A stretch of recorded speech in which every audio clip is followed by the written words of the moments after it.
Hello, ladies and gentlemen, and welcome to the Coast to Coast Combat Hour. I'm your host, Matthew Hawkins, along with my co host, Ed Carbajal. And on a weekly basis, we plan to bring you the biggest news and interviews in the world of combat sports. Ed, how you doing? Cool, man. Cool. How are you, sir? How are the fires out there? Fires are pretty much out. Well, not they're under control. Things are looking up there. And actually, today got some really good news. My brother and sister-in-law gave birth to a baby boy. So I'm an Oh, uncle nice. again today. Harlan James Hawkins, the first Hawkins male born in the last 38 years. So the Hawkins name will continue. No help from me, but I want to congratulate my brother and his wife and my niece and them on their family and got a beer tonight Oh, to cool. celebrate that. So things are looking up. You should have told me that before we went on. I'm over here with my water. That's okay. It's okay. I wanted to kind of leave it for a little surprise for the show. So yeah, but so that's good news, and I know things are looking up at your end for some stuff that was going on the last few weeks. Oh yeah. But yeah, it's good to be back. Kind of a busy, well, not a busy weekend of MMA, but uh, I know I stayed up till 4 a.m. watching Rizin on Saturday night, Sunday morning. Yeah, you had to take the pass the buck on that one. There's no way I was gonna stay up for it, given the time difference here on the East Coast. I mean, I think I could have gotten up earlier, like super early, but obviously I still had stuff going on and I needed to rest. So, but it looked like it was a pretty crazy event. I mean, a lot of crazy knockouts, a nice Von Flue choke of Angela Magana, or however you say her name, from Murata, and I mean that was a pretty hot event. So, what do you got for me, man? Give me a full recap. Well, the event this past weekend was a smaller event. It was held in one of the sumo arenas, so it didn't have the typical giant ramp and the complete spectacle, but they still had a cool screens, video montages, laser shows. It was kind of like their the Bushido version of a Ah, Pride, or almost a Strike Force Challenger series, as far as the young up and coming talent. Uh, like you mentioned, the event started off with three kickboxing bouts, um, which is actually kind of cool. I saw some didn't people someone get knocked out like into another realm? Like I saw yeah. a highlight of a Oh, knockout. that was at Glory. That was actually earlier in the Oh, day. okay. Um, oh gosh, recall. I can't recall the name of the fighters, but yeah, the guy took a nasty combination in the corner, went down hard. Glory was actually a good event that day too. But yeah, so the event starts off with kickboxing. Doesn't always, but Ryzen tends to do that occasionally. And Yeah, Bellator too. Yeah, well, Bellator has the mix. It's when you get the early, they're kind of early prelims. So Ryzen shows the entire event, so you don't have the separation like you do for UFC, where things are kind of separated into three different groupings for the event. So um, it's a nice little change of pace. It's three-round fights, so it's not real slow. And in this case, he ended up with a couple knockouts, and then we got into the MMA portion for a fight where you mentioned Angela Magana and Kanako Murata. And Murata, I knew Magana was on the card, but I didn't really pay too deep about the look into it too much to see who she was fighting. But when I saw who she was fighting, I knew instantly she was in trouble. Murata's she's a she's a pretty badass wrestler, and that's definitely Magana's weakness. Um, she appears to have more than one, but Yeah, uh, she got bodied, as we say out here in y- the East Coast. She was. yeah, it was pretty much a flawless Yeah. victory. It was Murata took her down and just pulverized her. Eventually worked in the like you said the Von Flue choke. And I saw Magana mention that her arm was actually trapped because people were asking why she didn't give her release the guillotine. Yeah, actually, I watched that as somebody that likes to throw a Von Flue choke himself. I was watching it, and the thing with MMA, and what's his name does that too. Who's the guy that does Von Flue a lot in UFC? OSP. OSP. Like they both like to trap that hand on purpose, and so that once it's in, even if you try to retract it, especially with the glove. it kind of creates that little, there's friction, there's a ball there, so it's harder to slip out versus when you're doing a no-gi. And it's weird because there's a small adjustment you can make with your arm and side mount to from the choke. If you see like I mean, I know people that are listening won't be able to see it, but like you can see how I have, if I'm doing a guillotine, you can see my shoulder right up against that carotid artery. So it's just a matter of moving it, and you see the space that's created between it, and you can rest it right on their spine. That's something that Henry Akins actually does as part of like that whole invisible jiu-jitsu thing. But as I was watching it, I was watching, a lot of people make that mistake of trying to hold on to guillotine too long, but I'm seeing more and more lately of people pinning that hand in, so that if you make the mistake and their body goes to side mount and they're doing the Von Flue, then they make you pretty much take the Von Flue whether you want to or not. But there was like one small millisecond there. It looked like she could have pulled her hand out, but again, those are like the old school Pride gloves, and I feel like they're a little puffier and harder to pull out once they're stuck in there. Yeah, I mean, because I was watching it, and then you could kind of see her arm was caught in there. Mm-hmm. So it's one of those things where if the person on top knows, like you said, what they're doing, um, it's kind of it's an old school move that Jason Von Flue obviously pulled off, but it seems like it's kind of, almost 20 years later now, becoming a more common. It's not very common as far as in the amount of number it happens, but it happens way more now than it did back then, which is kind of odd considering that people generally are able to pick up the defense quicker than new offensive moves. It appears. Yeah, and plus, I mean, strength and power counts for a lot, despite what some people might say. I mean, you can even try to make the adjustment, but if they're if like Murata probably could have hit it faster if she walked her legs out so that they were 90 degrees on each other, and she would have just made that pressure so much that no matter what she did, she probably would have went out if she didn't. You know what I mean? Like All going right, down. ladies and gentlemen, we didn't get into it too much, but we're joined by special guest, a friend of the show, Virgil Rezdog Zwicker, as he's preparing to board a flight in a couple days to head to Russia to perform again in front of President Vladimir Putin out there in Russia for the S-70 platform production. Virgil, how you doing? Good guys, how you guys doing today? All We're right, doing man. well, doing well, man. Glad you could make it. For sure. Yeah, thank you for having me on again. Definitely a big fan of the show and all you guys' hard work you guys are doing lately. Been following ever since the first episode, and very You're honored to be back on. looking slim, man. Long time no see. Yeah, man, been working hard. Been working hard. A lot of things been going on since the last time I spoke with you guys, and it's kind of been a good thing. Coaching, staying in the gym, just training my ass off, and trying to stay ready. So hopefully, last time we were waiting for fights, now I got a couple lined up, so it's been good. Oh, nice. Well, what do you got lined up? Well, this one that I fight next Wednesday over in Sochi on the S1 platform show, and then after that I'm be fighting on that bare knuckle fighting over in Wyoming that November 9th. Nice, man. Is the bare knuckle thing? What's the promotion? Because I feel like they popped up out of nowhere. It's I think it's the World Bare Knuckle Fighting Federation. Yeah, the one Oh, that happened a while ago. I had things that work out with us, and then I ended up just going with the newest company. It'll be the first inaugural show on November 9th, and should be a good one. Yeah, that's the same. They've signed guys like Sean Merriman, uh, that's right. and then and Chris Lieben and Phil Baroni are right now scheduled for that event. Nice. So yeah, that'll be an interesting to see how that unfolds. But yeah, you're fighting Russia. I know we've talked at the gym, and they've changed your opponent a couple times now, and they got you fighting a guy named now, well, at least scheduled currently to fight a guy named Alexander Romanov, 8-0, 265-pound, 6-foot heavyweight. Different from the guy you were scheduled to fight before, who was basically known as a striker.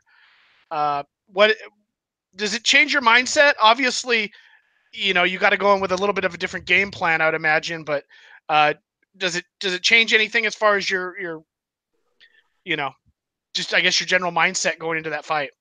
Well, to an extent, not really though. I mean, I've been doing this for so long. A fight's a fight nowadays, and for me, I think just last minute changes, it's gonna happen most of the time, and a lot of the time lately, it's been unfortunate reasons. But as long as I'm prepared mentally, physically, and spiritually, man, anybody that put in the ring is going to be in a fight with me. So I know this guy is a big, heavy guy. I actually was weighing around 245 my last fight over there. I've tried to trim down. I'm about 231 right now, 220, anywhere between 296, 230. But I'm going to just stick and move and fight my fight. I don't think this guy's got anyone here to experience, let alone the opponents. And he's fought a couple of tough guys, but he's still green and not so much green. I mean, I'm not too sure if he has any experience outside of the MMA ring, but they're really good one, man. I love fighting over there. I love fighting these guys from Russia. They're tough as nails, and they always get the thing that I wish that would happen different would just be maybe a couple days in advance. I'd get there early just so I could get used to the way my body is with that travel. And then, the last fight with Alexander, like I said before, I got really sick, but no excuse. It's just I always get up for these fights, man. These guys are tough over there. No matter what, they train hard. They have a whole entire system from their kids all the way until they're grown ass men that just bring out the best in them. So they think they're going to conquer the world in the sport, which they've been pretty damn dominant, pretty guys with guys like Habib and that other little guy, but of course the master of disaster, Fedor himself. So I always get fired up for these guys because they're real warriors. Is it so you don't have a problem adjusting when you go to that side of the world? Like, I mean, if it's so close, like I feel like that has no effect on you. I mean, I know you said you got sick the last time, but are you used to it by now, or is it something that's a concern when you get there? Like, do you have to start watching what you eat and drink and all that stuff? So initially, this fight was going to be at either a light heavyweight or a catchweight. So the first opponent I had was going to be a heavyweight. Then he fell out. They got this other guy who was actually the most decorated striker they've ever had at Russia. And we were going to do a catchweight, so I started initially dropping weight and cutting weight and just trying to watch my diet. And I was worried about that because I hate traveling and not being able to eat. I just don't like it, you know what I mean? And the way my body is, I eat anything, it stays in me for at least a week. And so that does. But now when I'm able to be at heavyweight, I love, I've said this before many times, I love eating. I love having to be able to travel. So not too much. Usually when I get there, my feet and everything's a little bit blown up. But another day in the office, over there, it's kind of different. But as far as just the language barriers, but mentally, it's where it's at for me. I'm so seasoned now that it's just another day. I actually enjoy traveling more than fighting at home. When I'm at home, I have so much shit going on and so many people reaching out that I don't get to be focused as much as I need to. So when I'm over there, it's kind of a blessing in disguise, Do you have when you get there, is there ever a problem when you travel to these foreign countries as far as finding food that you are you ever gun shy about just eating, or do you just eat what they bring up and kind of just cross your fingers? No, I love eating food. Any kind of food. When I was in China, I tried a bunch of crazy stuff because I've always just wanted to do that. And Poland the same way. Poland, I was actually fighting that light heavyweight, so my coaches are all over because everywhere you went, they were cooking their sausage carts, their fresh candy, that they're making right there. So I'm like, what am I going to hurt? What is this going to hurt? Russia, though, I really enjoy the food they have. They serve these cucumbers and everything with their tomatoes. With every meal they have that there. And I really enjoyed that. For me, it's just some of the stuff is kind of like bland, I would say. Could be a little bit more seasoned, a little bit better than the way we're used to our food. But I enjoy it, man. I enjoy trying new stuff. I've always been like that. I'm going to kind of, go heads first and see what happens. And usually I end up liking it.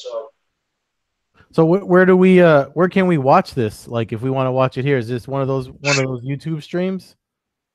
I think so. I think they're going to have a stream. I don't know if it'll be on YouTube. I'm not too sure, actually, to be honest with you. The last time they were just showing it on the media, on the TVs and stuff over in Sochi and all across Russia, actually. So I was actually the first Native American ever to be able to meet President Putin and fight on that show. So that was an honor just to be able to be in that thing. So I made like pretty much the CNN of Russia over there, just being at the weigh-ins. And then the way the show had started out, the first fight had knocked out their boy, and they kind of were like, oh. And so it was definitely an awesome experience, mainly because of the way it's set up. It's set up for a private event, but there will only probably be like 50 people in the crowd at the most. And it's out on this awesome platform out on the beach, and it's pretty amazing, dude, because you really are in the presence of, for me, some of the dominant predominant man in my history, let alone most of our history in the world. And with him, it's just, I get fired up. I get fired up. I get excited to know that this person's in the crowd watching me fight. They're I'm willing American on the card.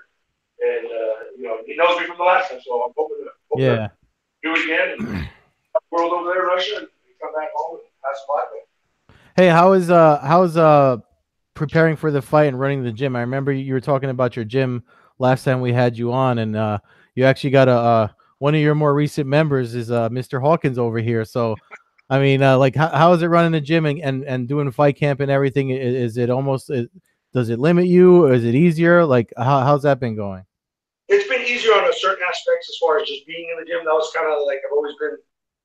If I have a fight camp, I'll make excuses not to be in the gym, and I just, I have so much stuff going on with my family, sports that I do, youth sports, and all the mentoring that I have been involved in throughout the years, that now that I have my, the gym at the place where I'm at, the reservation, it's just so much more motivating, and then as a coaching aspect, as it, with all my students and everybody that I have, it just makes me that much more better. I'm able to be able to step back and see, you hear yourself doing things that makes you, inspiring and everything else. You're just there. You see it, and I've only gotten better because of my students and my guys that I have there, and it's pretty awesome. I've actually learned a lot from them just as much as they from me. So I've actually probably in one of the better shapes I've ever been in my life as far as physique wise. I'm pretty shredded right now. Like I've never had a six pack ever in my life. I don't want to say I have a six pack, but it's there. And, it's really good, man. It's really good. I really enjoy. I get motivated by seeing the kids and some of these adults and young men that are with me, really push themselves and test themselves by what I know in my experience throughout fighting. And I don't know everything, but I know enough to everything that I have tried to do, what I do try to teach, is some of the stuff that I want to use and implement in fighting, period, whether it be basics or sometimes advanced. Matt himself, a lot of the guys at my place, they really want to, they want to hit somebody, and it's always thinking about power. And so learning that has made me just a better fighter by having to be relaxed, having to not just try to knock everything out with every shot you have. And I've watched these guys from the day they came into where they are now, and I'm pretty amazed. And I also started another adventure where I'll be hopefully, after my career started, I set it up with me and my business partner, Ken Elliott. We opened up our own, we're going to be doing our own sports manager. He's going to be an NFL agent, and we got 4 guys already signed to where we'll be hopefully doing some managing in sports, both MMA, football, and kind of just all kinds of sports. So got a lot of things going on, man. I've been really excited and blessed lately because, I think if I just keep my nose to the grind and stay positive, God's going to take care of me no matter what it is. I think God might have just sent us a signal of you knocking out a 265-pound man, because I think we just had a nice little earthquake here. I went, my poster started rattling in the room, and my chair started rolling around the room a little bit. So I thought that was my fan. My water bottle started shaking, and I was like, "Whoa!" Yeah, no, I think it was a night. It lasted about 15-20 seconds. That was nice. Wow! Nice little earthquake right there while you were talking. That's exactly what I needed. That's funny that you said that, though, Matt, because earlier I was meeting with one of my students who just came back from, he went to this Anipi ceremony, and he came back. He was talking about what one of the elders were telling him. He's a good young man, and he really just tries to be. He tries to be a methodical guy. He really wants to be something different than everybody else at a young age as he is. He's very mature.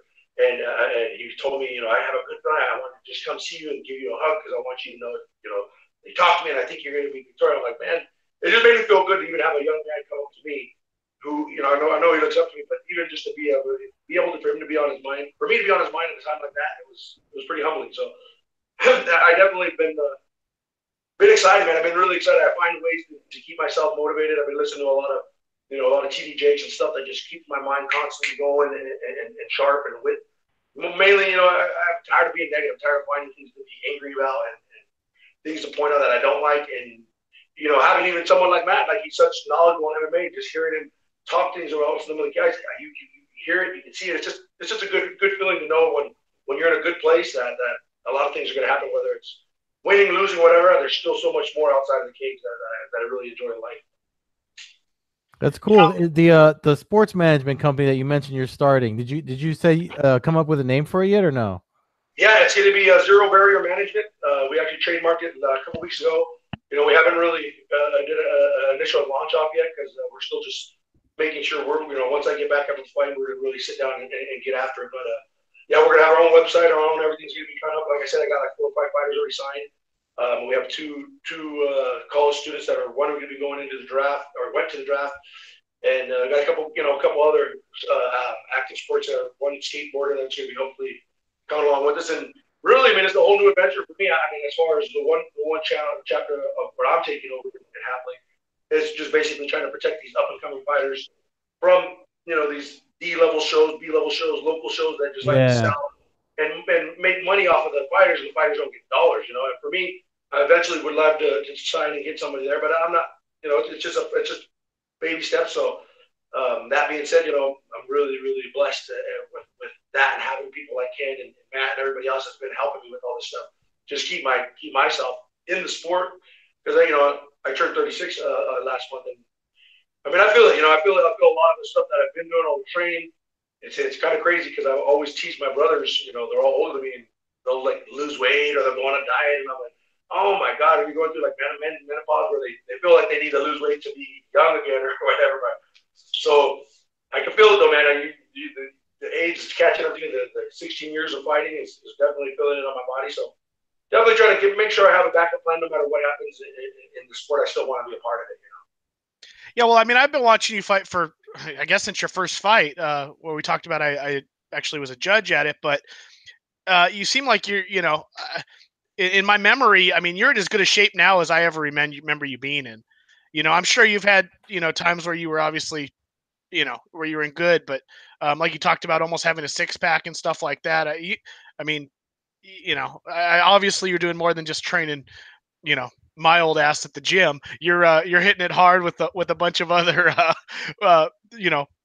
great coaches and nutrition wise, everything. It looks like you're just on par right now for for a real strong run towards the latter part of your career, I guess I'd say. But yeah, I just when you the other day at the gym you pointed it out, and I'd have to say you're in as good a shape as I've ever seen you that I can remember.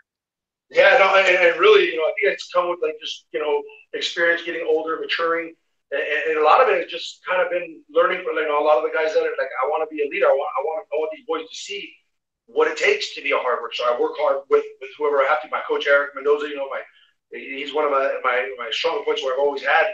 Where for me, I want to be a leader, but I sometimes don't have people that I trust enough to where I can talk to them about myself. So having someone like him to where I can really dig deep into myself and talk to him and have him listen. And, okay, we need to fix this. Okay, we got to. I mean, that's just something that I've always been an isolation kind of person where I don't trust a lot of people because of my lifestyle and what I used to be through. So where now, like having those confidants that I do have, it's been a blessing because it's definitely like I could see it, like having. And my kids, of course, my kids are my number one thing in my life that I care about. That I really work every day to get up to make sure that they know how hard I am working. They'll be there. And one thing that I've always took from what Dan had told me, Henderson, when you need to leave. You need to take off. You need to go do this for your team. You don't need to be there in their lives. And I kind of like, what? Like, yeah, I do. And really, what he was saying is they're going to understand. And for me, I get it, but I've always been a hands-on person. If I didn't get it done myself, I didn't feel like I couldn't trust anybody to get it done. Those expectations that I put on people and myself, I've had to learn from. So now that I started to see the process of what it is being an older guy and really watching these youngsters, it's a different generation. When we grew up, man, I mean, we weren't as bad, I don't think, as far as mentally. These kids nowadays, they know it all and they have a real chip on their shoulders where they think it's that easy, and it's not. And for me, I just try to get myself fired up by doing it. Stop talking, let's just do it. And really, it's kind of brought the best out of me, which I never planned on. And it's been good. It's been really good.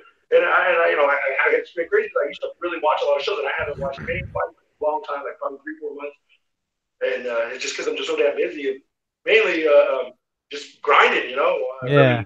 I really do want to finish my career off with some exciting fights, whether it be bare knuckle, whether it be MMA. I don't really care. Like. Yeah, so I just want to put on some good shows. And it's definitely better to be busy than sitting still and growing stale. Speaking of the bare knuckle thing, what do you think the I mean, you signed on and Merriman's on with that promotion. what do you think it is? I know it's because of something recently with the law where people can actually hold the events, but why do you think people are drawn to it so much? I mean, it is essentially boxing without gloves, but when that one event that happened that had Beck Rawlings on it, people were talking about that for weeks, and now this thing coming up with you, it's already garnering a lot of interest. So as somebody that's a striker that's been fighting for a long time, what do you think that draws people to watch it so much? I think just the unknown of it. I mean, it sounds so brutal, sounds so bloody. Those fights that we did see, even with Joey Beltran, Tony Lopez. I mean, I've known them locally for years in the MMA world. You know, we both of all three of us have been pretty much matched up at some point or offered each other to fight. So to see them in as well as they did, and it looked so much to me. I mean, it's just that's where I've only known MMA from bare knuckle out on the streets and on the reds. You know, like that's kind of what got me where I am. So for me, the technical aspect of it, I don't think people really understood it until that night, and really that's where I even had to step back. Like, wow, this is the real deal. Like this is amazing, and I think it's just even like guys like Merriman, we're getting them up from all over the sport. There's a hockey guy that signed on over there. You know, there's so many people. Merriman, football player. You know, like it's drawing attention because it's the oldest combat sport, but now it's like the newest form of combat sports, and I think it's just everybody thinks they can throw a couple punches. You know what I mean? But Yeah. you know, with usually the glove, there's always gloves, there's always something. I mean, look at McGregor with the boxing. I don't think he anticipated, you know, with having 4 ounce gloves and hitting people and sleeping them that he was going to be able to, Mayweather was going to be able to handle those shots.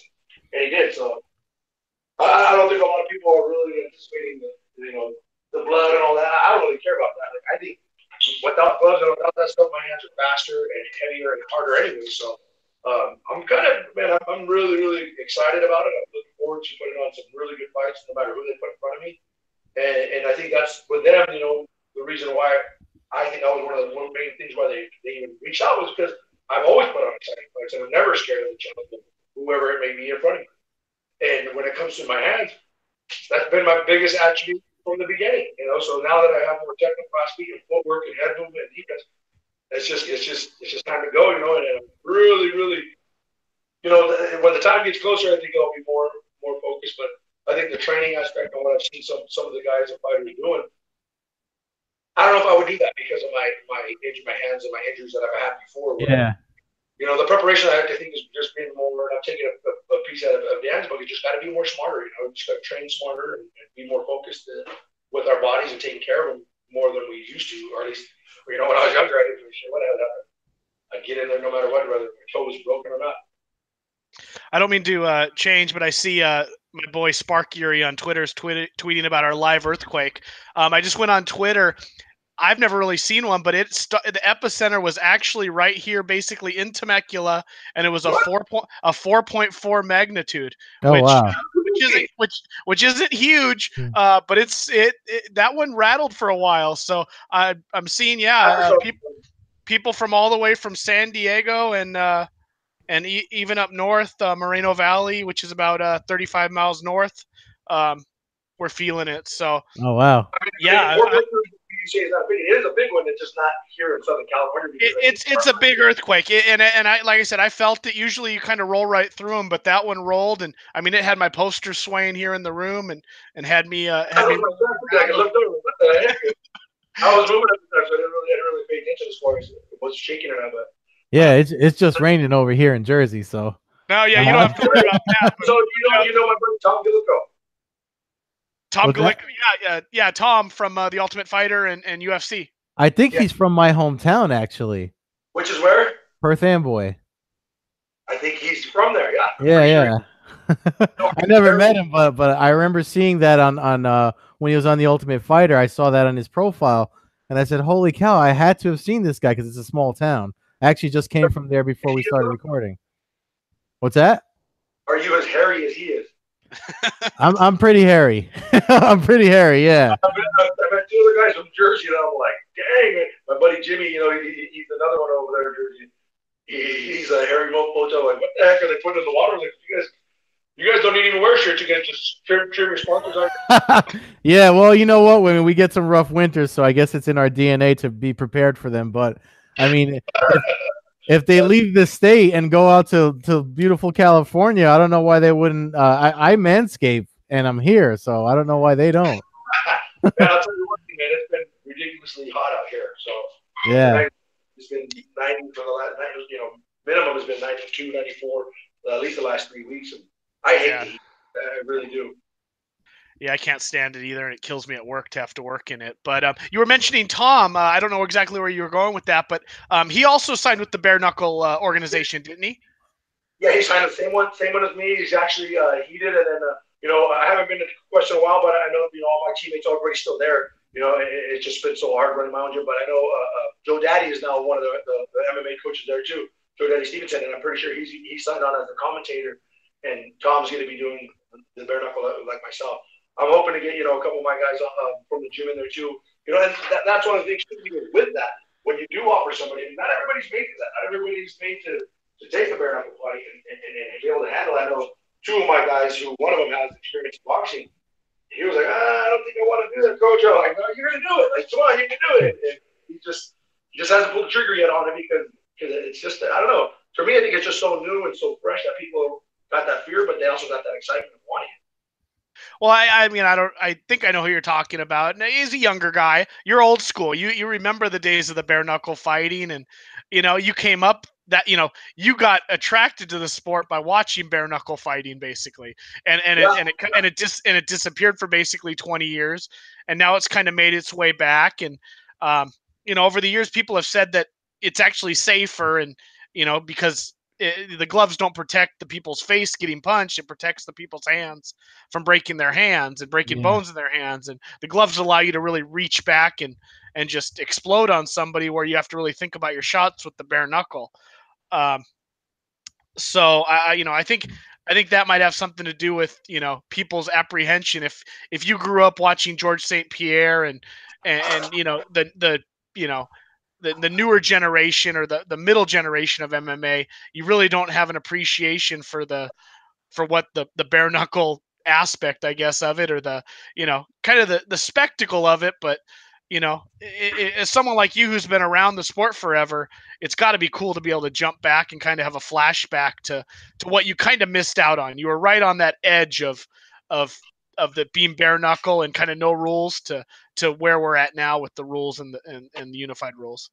Hey, that's funny that you said that because my brother's first fight, was actually in Cobra Classics where it was a bare knuckle. His second show was a straight bare knuckle fight. Like there was no rules, there's air from the whole, like just like the UFC one where you could pretty much chemo and pulling it. Same thing with my brother was going through it, and to me, like I've always, like I said, I've always kind of prided myself on being a fighter. So even when I was younger and I just scrapped all the rest, and I was always just a good brawler. To where now, like I was blown away by the technical aspect of the sport, and now that I've done all my research and just really kind of been training it more, it's amazing. It's amazing, and like I said, it's probably the oldest combat sports out there, keeping now the newest one. And I'm looking forward to putting on some good ones, man. I mean, my knuckles have always been like razors, so I can't wait to bust someone's head open.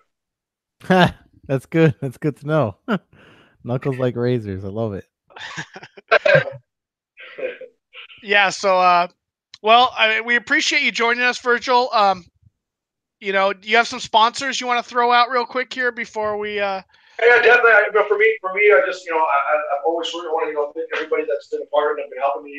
Matt, yourself as well. Of course, all you guys that are always out here in the business doing all the groundwork, finding out the information. I mean, that's kind of hard to do, and it's very time consuming. So I appreciate what you guys do, and then of course all my teammates, all my kids that have been coaching, all my guys that was at Team Red Dogs. Of course, all my sponsors. I got Apex, Fight Gear, Res Jitsu, Metropox. I got JTY, of course, is one of my biggest sponsors. Paula Band of Mission Indians.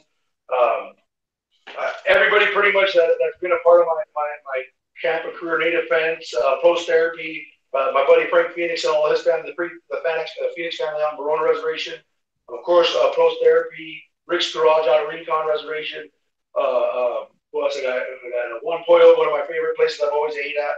And my new one that I've been, a lot of my weight cutting stuff is meal preps over there at the La Cucina Bar and Grill, and here locally I have a few Pizza Factory and all the places that I always put stuff in.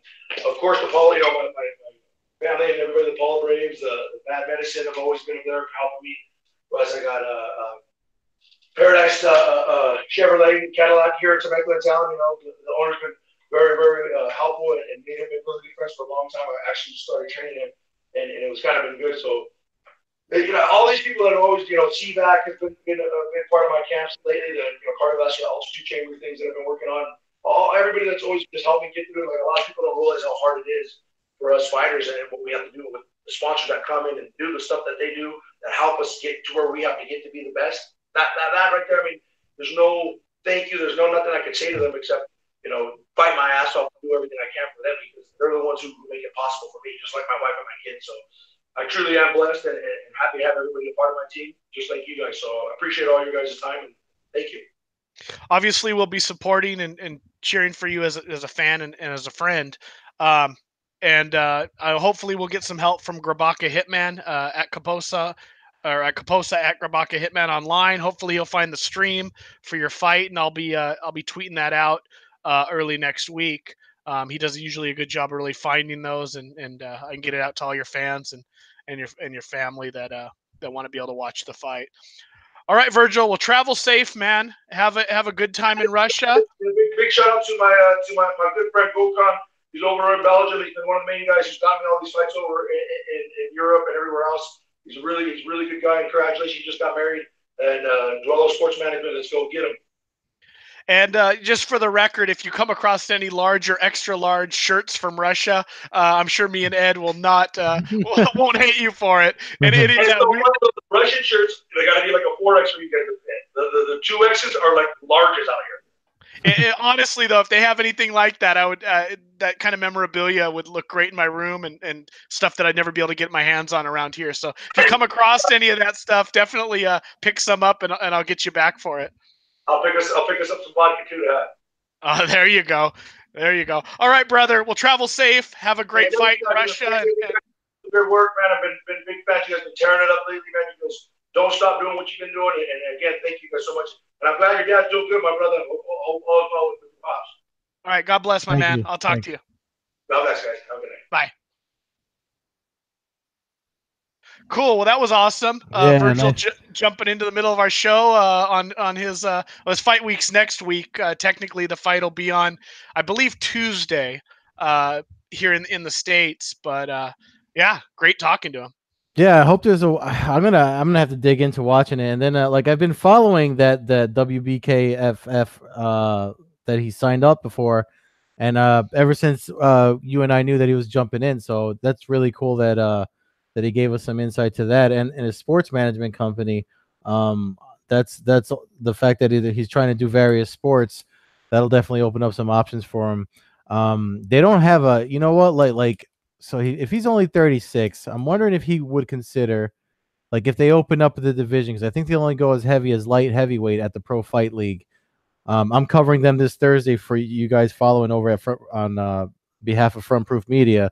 So we got the weigh-in scheduled for tomorrow. They're here in Jersey and Atlantic City. I'll be there Thursday night for the fights. Facebook Live at 7, and then NBC Sports at 10 my time Eastern. But I'm wondering if when they start their second season, would he be, because he's obviously fighting in like 20 different places. So would he give all that up to fight in the season? Because these guys are fight like almost every other month. So. Yeah, I think I hate to speak for him since we just had him on, but I know that he was interested. I had mentioned to them the first. I had mentioned to him the first season prior to it starting when they were signing fighters. I know he was interested in it. I don't know what PFL's paying the guys per fight. I think he gets a decent fee from most of these people that he's fighting for, and he gets, like you said, travel and see the world. But I think we'll get him on for before the bare knuckle thing, and maybe I'll ask him that, see what he says next time. But it just jumped in my head now. Yeah, man. I mean, he's always been good to the show and good to us, and good to you, because you don't look too beat up when you come on after training. So no, hands are a little sore today, but no, it's fun. It's fun, and he seems to be in a real good place in his life, and like I said, he's in shape, and he's doing a lot for the kids. I joke about me being the old man in this class, but it's a lot. He has kids involved in it. 10 years old. young, his kids, his daughter, his son. He's just doing a lot for the community there. On the reservation, and he's invited me in, and even some of the older guys in the class are. He really helps us out. He makes it affordable, and um, it's just a real friendly, fun atmosphere that makes it fun to go to, and you feel like you're a part of something, even for someone like me who's just jumped into it in the last month and a half, 2 months, and uh, I'm kind of the outsider there, but he's made me a part of the family, and it's really fun to be a part of that. That's cool, man. I mean, if I ever get my broke down ass out there, I'll have to like take a couple of classes and try to roll with some dudes and stuff. Yeah, there's a jujitsu guy in there, my buddy Terry, if he's listening, who God, I try to take down some other people, and he always counters me and tries to kick my ass. So Mm. it'd be nice if you showed up. Maybe you could exact a little revenge for me. But Probably not. yeah, I think you'd do fine. I think you and your black belt could hang just fine. yeah, but I'm old. Trust me, I roll like an old man. So But so before, I want to jump back to something we were talking about before Virgil joined us, and we were talking about the Rizin card. The great event. I just want to speak on the main event mainly. The main event was Luis Gustavo versus Yusuke Yachi. Yachi is coming off a win over Takanori Gomi. Has a win over I believe it's Diego Nunez, former UFC fighter, actually Misha Tate's boyfriend right now. Um, was on the Ultimate Fighter, so he was, really kind of leading the charge for the new age of Japanese MMA. And as a late replacement, Luis Gustavo came in. He's a 22-year-old Brazilian who, the story was that his dad was shot right in front of him when he was 5 years old, and Andre Dida basically took him in when he was about 12, I guess.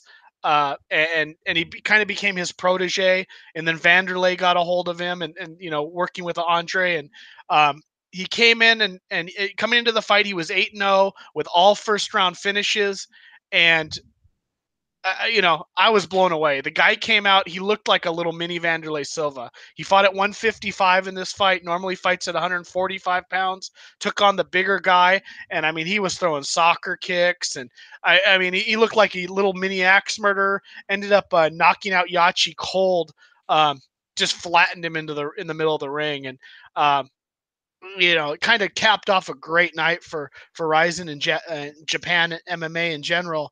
And I just, it was exciting for me seeing kind of that violent Brazilian Vanderlei, Shogun, Pele. We just hasn't been a lot of those lately that I can necessarily point to. And the violence he showed, and just the aggressiveness was pretty awesome. yeah, I mean it's also when you see the proteges of guys that you followed careers of, it's like when we to go back to when we talked about 227 and TJ Dillashaw. There's some just because I know he's a good student and his teacher is Dwayne Ludwig, who was also a good student, and his teacher was Boss Rutan. You know what I mean? Like there's these lineages in the sport that we're seeing now. Like we were just talking about before we went live. Like Ray Cooper, his father fought, and now he's fighting. He exacted revenge on a guy that beat his dad. He beat Jake Shields at the PFL DC event. Now he's advancing in their tournament, and it's just nice when you see these connections like that. It's something it's almost like something out of like an old school martial arts movie where you see there's clans and there's families, and as the sport grows and continues, there's new people. The McKee, Antonio and AJ McKee, guys like that. I mean, the stuff Chinzo and Lyoto Machida, stuff like that. It's just cool to see it in that sport. I don't know if you see that much in any other sports. Yeah, I mean, to a sense, you see it maybe in like baseball. You had the Griffies and stuff like that, but Yeah, but that's whack.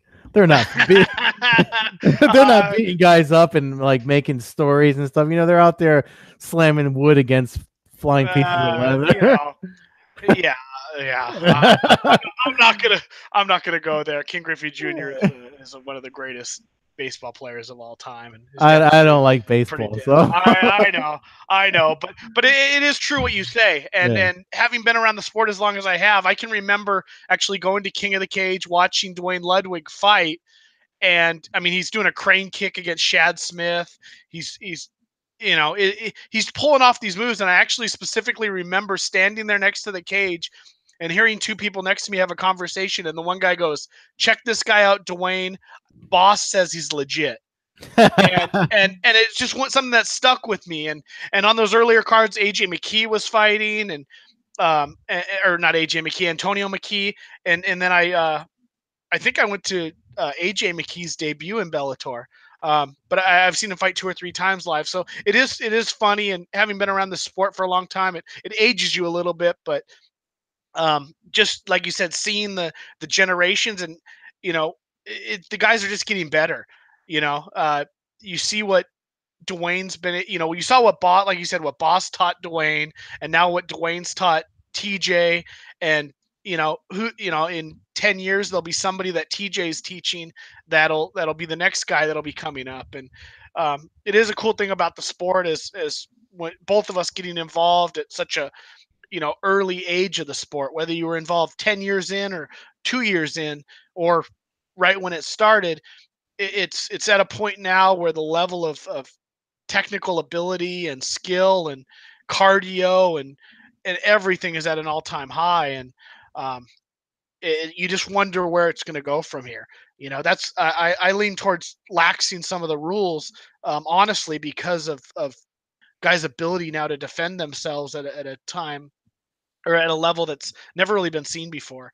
So that's why watching Rizin, and you see the soccer kicks and the knees to the head, and Yeah. you can watch a whole event, and you might see 1 or 2 soccer kicks, you might see a couple knees to the head, but it's just when people know what's coming, their ability to still defend that stuff. Yeah. You can even think back to Pride, and Pride had 50 events or so. And there's You but know, there's also things too that are kind of like happening, and Virgil just alluded to it a little bit when he talked about his knuckles being like razor blades, guys like him, the way that they trained. I mean, he probably did like hand conditioning stuff from some traditional like knuckle push-ups on the first two knuckles and stuff like that. Whereas guys like now they come out here with all this power and technique, but it's like they're almost like their frames can't handle it. And you're seeing more broken feet now and broken hands. You know what I mean? Versus a time where it wasn't happening so often. I mean, you saw it a lot in boxing.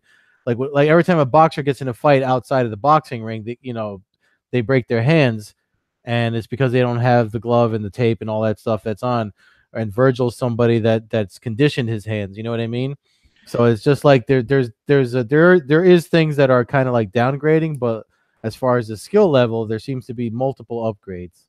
well, yeah, I mean, I guess that's true. I would perhaps argue that maybe that you're seeing some of those injuries because the other guys are so much better at defending, and whereas a fight would end 3 minutes in because a guy was throwing punches. Now that fight's going 12 minutes. So the guy's having to throw that many more punches or that many more kicks, because the defense has picked up so much, and guys are so much more athletic and able to defend themselves that it's so much harder to finish guys now. Um, Hmm. and I don't know if the statistics prove that. There's probably more decisions now because of the time limits and everything. But the sport's just growing tremendously. But it's great seeing guys like Virgil traveling the world fighting. And then you got, like I said, guys like Gustavo, basically making a name for themselves over the weekend, and guys like Ray Cooper, who like you said, fought Jake Shields, avenged one of his dad's losses. And it's kind of the new generation is stepping up. And as sad as it is to see guys like Fedor and Shogun and some of the other guys get closer and closer to their final strong with what's in the future. Yeah. Well, I mean, I don't. We're almost close to the end of the hour here, so I don't know if there's anything else you want to touch on before we call it a night. No, I just want to talk a little bit about Rise and give them great show. The Frank Trigg called out the MMAcommunity.com during the Oh, event, that's right. I saw that. That was which pretty was cool. which was pretty cool. Yeah. I couldn't get him to shout out Combat Hour, but maybe next time. But yeah, it's kind Maybe of a fun. he should come on this since he didn't do that. Maybe come on and talk about his transition to being a ref and commentating in his fight career. That'd be cool. Yeah, that would be cool. Yeah. One other thing, I had mentioned last week that there was a submission tournament coming to the Southern California area. I'm kind of helping the promoter out. Uh, Subversive MMA or Subversive Jiu-Jitsu. It's a team tournament. Team Lloyd Irvin, Team Checkmate, Team Carlson Gracie, and 10th Planet. I know Alimale McFarlane, PJ Barth, Richie Martinez are scheduled for the 10th Planet team. So I'll have more information on that. You can actually check my Twitter and Instagram at MMAHawk21, and I have ticket information and stuff like that. The event will be live on Flow Grappling. But like I said, I'm trying to help the promoter out there, and hoping to That's September 22nd, right? September 22nd. Yeah. Yeah. Um, I don't have the website right in front of me off the top of my head, but I'll like I said, I'll tweet that out again here soon, and anybody in the Southern California area who can support that, or if you have Flow Grappling subscription, watch that live will be cool. I believe all proceeds are going to military veterans, so Nice. it seems like a pretty cool event to be a part of, and if all goes well, hopefully I'll be there, and maybe we can do a live show for an hour or two from the Yeah. event and get some guests on. Cool. Cool. All right. So if anybody wants we do a listener support now. Anybody interested in supporting the podcast, you can do so for as little as 99 cents. Or whatever you want to give. And if you do, maybe you'll get a shout out on here. We'll have you on, do a couple of fight predictions. Who knows? But yeah, that's it from me, man. Thanks a lot for getting Virgil back on here. I know you guys see each other often, so that was pretty cool. Yeah, no, it was great for him to join us. Yeah, as usual, like you said, any support from any of the fans, shirts, I can get them. Hit me up on Twitter, Instagram at MMAHawk21, or on at the show Twitter Combat Hour, or hit up Ed at Carbazell on Twitter. Um, any support for the show is appreciated, but just a listen and a click is all we're really asking for. So I really want to appreciate everybody who's supported and gotten us this far so far. All right, man. Cool. Well, you stay safe out there. Make sure your house isn't falling apart from that earthquake. I can't believe we had an earthquake when we were recording this, or you had it, and I'm over here sitting, just getting wet. I know. Maybe we need to send that to Fox News or CNN or somebody. Maybe they want to have some live earthquake footage. But awesome talking to you again, Ed. And I'll look forward to talking to you next week. Have fun in Atlantic City on Thursday for PFL number 6, I believe Yes, it is. sir. PFL And 6. also, we didn't get a chance to get into it, but on Friday night on the Paramount Network is Bellator 204. So MMA fans, check those events out, and we'll look forward to talking about them next week. See you next Tuesday, y'all. Take it easy.